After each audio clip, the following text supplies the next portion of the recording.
السلام علیکم اسٹوڈنٹس، یہ فزیکل جیوگرافی تھرڈ ایئر کی کلاس ہے۔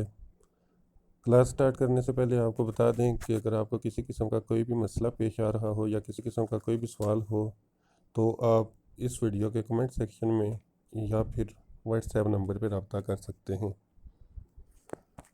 آج کا ہمارا ٹاپک ہے اسٹرکچر آف ایٹماسفیئر یا کرۂ ہوا کی ساخت۔ کرۂ ہوا زمین کو چاروں طرف سے ڈھانپے ہوئے ہے اور یہ ہوا کی بہت تہوں کی صورت میں ہے۔ ان تہوں کی موٹائی، کثافت، درجہ حرارت ایک دوسرے سے بہت زیادہ مختلف ہیں۔ کرۂ ہوا کی ساخت میں ہم انہی ہوا کی تہوں کے بارے میں پڑھیں گے۔ کرۂ ہوا کے مختلف طبقات کو مختلف طرح سے تقسیم کیا جاتا ہے۔ اس میں سب سے پہلے آ جاتی ہے کیمیائی ترکیب کے لحاظ سے کرۂ ہوا کی تقسیم یا division of atmosphere by chemical composition. دوسرے نمبر پر ہے برقی خصوصیات کے لحاظ سے ہوا کی تقسیم، division of atmosphere by electrical properties. اور تیسرے نمبر پر ہے حرارتی کیفیت کے لحاظ سے کرۂ ہوا کی تقسیم، division of atmosphere by thermal condition. آنے والی سلائیڈز میں ہم ان تینوں قسم کی تقسیم کے بارے میں تفصیل سے پڑھیں گے۔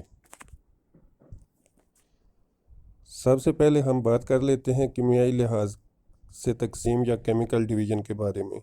کیمیائی لحاظ سے کرۂ ہوا کو دو بڑی تہوں یا طبقات میں تقسیم کیا جاتا ہے، ایک کو کرۂ متجانس یا ہوموسفیئر جبکہ دوسرے کو کرۂ متغیرہ یا ہیٹروجینیس کہتے ہیں۔ ہوموجینیس لیئر یا ہوموسفیئر، یہ طبق سطح زمین سے لے کر 80 سے 100 کلومیٹر تک پھیلا ہوا ہے۔ اس حصے کو زیادہ تر کرۂ ہوا کے عناصر معمولی فرق کے ساتھ ایک جیسے رہتے ہیں، اس لیے اسے کرۂ متجانس یا ہوموسفیئر کہا جاتا ہے۔ ہیٹروسفیئر یا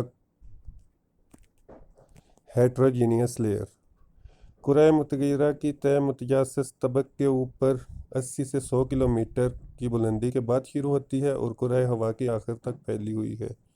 کرۂ ہوا کے اس حصے میں زیادہ تر ہلکی گیسیں شامل ہیں اور ان کی ترتیب بدلتی رہتی ہے۔ الیکٹریکل ڈویژن یا برقی لحاظ سے کرۂ ہوا کی تقسیم، برقی کی خصوصیات کی بنیاد پر بھی کرۂ ہوا کو مختلف تہوں میں تقسیم کیا جاتا ہے۔ برقی لحاظ سے کرۂ ہوا کی دو لیئرز پائی جاتی ہیں، جن میں سب سے پہلے آ جاتی ہے نان آئونوسفیئر اور پھر آئونوسفیئر۔ نان آئونوسفیئر کرۂ ہوا کے تقریباً 60 کلومیٹر تک کی بلندی کا حصہ تعدیلی یا نیوٹرل سٹیٹ میں رہتا ہے، اس لیے اسے نان آئونوسفیئر کہتے ہیں۔ آئونوسفیئر کرۂ ہوا کا 60 سے لے کر 2000 کلومیٹر کی بلندی تک والا حصہ آئونوسفیئر کہلاتا ہے۔ اس حصے کی اہم خصوصیات میں الٹرا وائلٹ ریز اور ایکس ریز کا پایا جانا ہے۔ ان شعاعوں کی وجہ سے ہوا میں بڑے پیمانے پر آئونائزیشن پیدا ہو جاتی ہے، جس میں مختلف گیسوں کے الیکٹران بالکل آزاد ہو جاتے ہیں جو ریڈیائی لہروں کے انعکاس کے ذریعے بنتے ہیں، اس لیے کرۂ ہوا کے اس حصے کو آئونوسفیئر کہا جاتا ہے۔ تھرمل ڈویژن آف ایٹماسفیئر یا درجہ حرارت کے لحاظ سے کرۂ ہوا کی تقسیم۔ حرارت کی بنیاد پر اگر ہم کرۂ ہوا کو تقسیم کریں تو اسے کئی تہوں یا لیئرز میں تقسیم کیا جا سکتا ہے۔ سطح زمین سے بلندی درجہ حرارت پر بہت حد تک اثر انداز ہوتی ہے، اس لیے زمین کی سطح سے بلندی کی طرف جاتے ہوئے درجہ حرارت میں کافی تضاد پایا جاتا ہے۔ درجہ حرارت کے لحاظ سے کرۂ ہوا کو مختلف لیئرز یا تہوں میں تقسیم کیا جاتا ہے، جن میں ٹروپوسفیئر، اسٹریٹوسفیئر، میزوسفیئر اور تھرموسفیئر شامل ہیں۔ سب سے پہلے بات کر لیتے ہیں ٹروپوسفیئر کی۔ یہ کرۂ ہوا کا سب سے نچلا حصہ ہے جس میں ہم رہتے ہیں۔ اس کی اوسط بلندی 12 کلومیٹر ہے اور یہ سب سے زیادہ کثیف ہے۔ جو کرۂ ہوا کے کل بوجھ کا لگ بھگ 80% بنتا ہے۔ ٹروپوسفیئر کی بلندی خط استوا سے قطبین کی طرف بتدریج کم ہوتی جاتی ہے۔ ٹروپوسفیئر میں بلندی کی طرف جاتے ہوئے عام حالات میں درجہ حرارت گرنا شروع ہو جاتا ہے اور درجہ حرارت کے کم ہونے کی اوسط شرح 6.5 ڈگری سینٹی گریڈ فی کلومیٹر ہے۔ ٹروپوسفیئر کے اوپر کرۂ ہوا کی دوسری تہہ اسٹریٹوسفیئر آتی ہے۔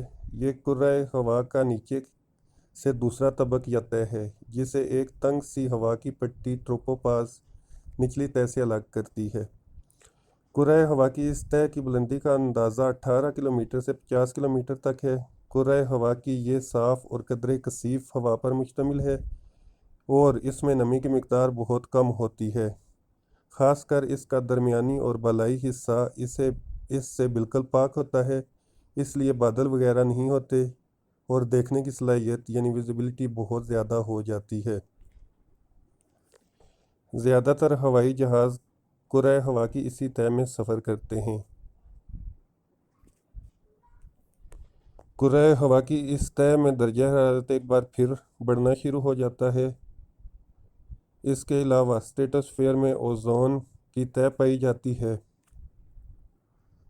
اسٹریٹوسفیئر کے اوپر یا اس سے اگلی تہہ میزوسفیئر ہے۔ ہوا کی ایک پتلی پٹی جسے اسٹریٹوپاز کہتے ہیں، اسٹریٹوسفیئر اور میزوسفیئر کو ایک دوسرے سے علیحدہ کرتی ہے۔ میزوسفیئر 50 سے 80 کلومیٹر کے درمیان واقع ہے۔ کرۂ ہوا کی اس تہہ کے زیادہ بلندی والے حصوں میں دوبارہ درجہ حرارت بلندی کے ساتھ ساتھ گرنا شروع ہو جاتا ہے۔ درجہ حرارت میں بلندی کے ساتھ ساتھ واقع ہونے والی کمی کے باعث اسے بعض اوقات بلندی والا ٹروپوسفیئر بھی کہتے ہیں۔ تھرموسفیئر کرۂ ہوا کی چوتھی تہہ ہے جو میزوپاز کی مدد سے تیسری تہہ میزوسفیئر سے الگ ہوتی ہے۔ تھرموسفیئر 80 کلومیٹر سے 800 کلومیٹر تک پھیلی ہوئی ہے۔ اس میں ایک مرتبہ پھر بلندی کے ساتھ درجہ حرارت میں اضافہ شروع ہو جاتا ہے۔ اس تہہ کی بالائی سطح پر تھرموپاز ایک باریک ہوائی پٹی آتی ہے جو اسے سب سے آخری تہہ ایگزوسفیئر سے الگ کرتی ہے۔ ایگزوسفیئر کرۂ ہوا کی سب سے بلند اور آخری تہہ ہے جو 800 کلومیٹر کی بلندی سے لے کر کم و بیش 60,000 کلومیٹر تک پھیلی ہوئی ہے۔ یہ وہ آخری حد ہے جہاں کرۂ ہوا بین السیاروی خلا یا انٹر پلانیٹری خلا میں ختم ہو جاتا ہے۔ یہ کرۂ ہوا کا سب سے آخری اور سب سے کثیف حصہ ہے جو سب سے ہلکی گیسوں پر مشتمل ہے۔ جی تو اسٹوڈنٹس، یہ تھا آج کا ٹاپک۔ اب اگر آپ کو کسی قسم کا کوئی بھی سوال یا مسئلہ پیش آ رہا ہو تو آپ اس ویڈیو کے کمنٹ سیکشن میں یا واٹس ایپ نمبر پر رابطہ کر سکتے ہیں۔ Thank you very much.